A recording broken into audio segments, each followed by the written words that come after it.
What's good, everyone? Welcome to my Python tutorial session. Today we're going to take a quick look at the Python interpreter. But before we do, I want to encourage everyone to watch the entire video. You may learn something new or have something to contribute. And if that's the case, we would love to hear from you in the comments section. Python is an interpreted language, unlike Java and C++ and a few others. So what does that mean? And what happens when we execute a Python file that has a bunch of Python code? Let's take a quick deep dive into what's going on behind the hood. First, though, let's look at the different levels of programming language to get a better understanding of what's going on. We have the levels of programming languages. We have the high-level programming language all the way down to the executable machine code. And obviously, the high level is the Python, Java, and the low level is the assembly language. A high-level language, by definition, is a programming language designed to simplify computer programming. It is high-level since it's several steps removed from the actual code that runs on a computer's processor. So that's something that developers can understand and see.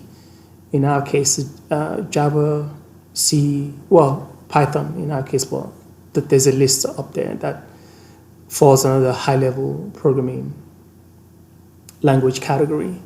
And then the low level is the assembly language. And the low-level programming language is a language that provides little or no abstraction from a computer's instruction set. It kind of maps closely to the processor instructions. So assembly language is like something considered to be a low-level language. And of course, the last one is the machine code, which is what your computer understands and executes to give you the result sets that you desire. And a quick look on the right side kind of gives you an idea of, in terms of processing time, of a low-level language and a high-level language. And the difference really is because the high-level language still needs to be compiled or interpreted into the low-level form before it can actually be executed on a machine. So that's kind of like the difference between the two. So now let's actually look at the interpreter itself. So this diagram shows the inner workings of a Python interpreter. And on the top left is the palindrome.py file. That's going to be our source code. And this is the file we put together in our idle session. If you miss that session, go ahead and click the top right, and that will take you to that session. And this whole process actually takes place the minute you run the program. The interpreter is actually triggered the moment we run the code for execution. The code is then run through a compiler, which, unlike Java, actually sits inside the interpreter. And what that means is the compilation is actually going to be done at runtime. And the compiler itself is another program that converts instructions into machine code or low-level form so that they can be read and executed by a computer. And if you look at the diagram, in our case, we have the bytecode, which is a low-level form. So the compiler in this instance is actually converting the source code into a low level. In the case of a language like Java, it would actually translate that into machine level, which will be the zeros and ones. So this whole stage or phase doesn't exist in a language like Java or C++. The bytecode serves as an intermediate language code, and it's platform independent, and which this can be actually run on other platforms. And this is why you can run Python. You're able to run Python on iOS, Windows, Unix, and other different types of operating system.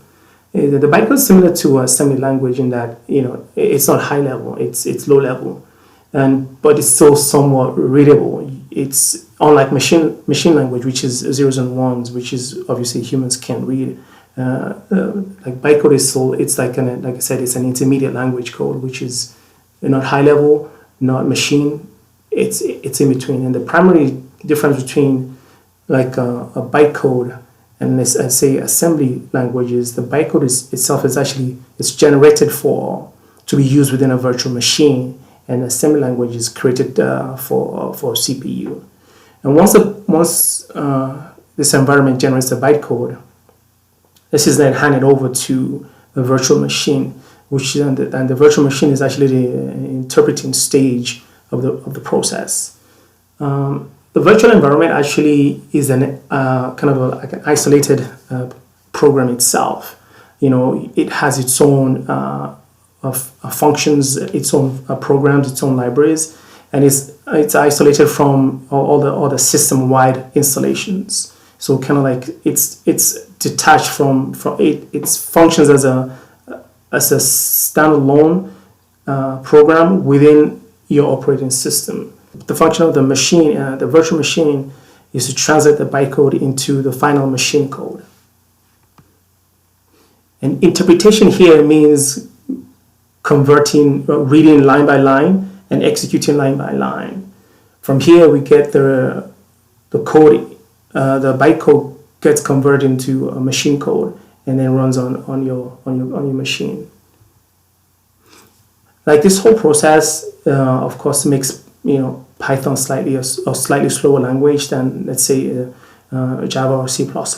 But I don't think it's in a way that affects the end user, as long as the code itself is well written and for scalability and performance. I don't think the end user will really notice lag. So everyone, this is pretty much the Python interpreter in a nutshell. I do want to show you a quick demo though, just if you're wondering what a bytecode looks like. Let's do something fairly quickly here. Okay, from here guys, we're going to go to the bottom left, type in idle, and then we're going to launch idle, and this should bring up the idle shell. I'm just going to center this quickly, and we're going to open up our palindrome file wherever you have yours. I'm going to click on the palindrome, open, and this should be the palindrome script that we ran from our previous session on idle. Just go ahead and run this again so we know it still works. As you can see, it still works. So what we're going to do here, I'm just going to put this aside slightly, and I'm going to come back to the file itself. I'm going to make this a function. So I'm going to just click on the tops. Let me make this slightly bigger so hopefully everyone can see what's going on. From the top, I'm just going to enter and just I'm going to make this a function, which is going to do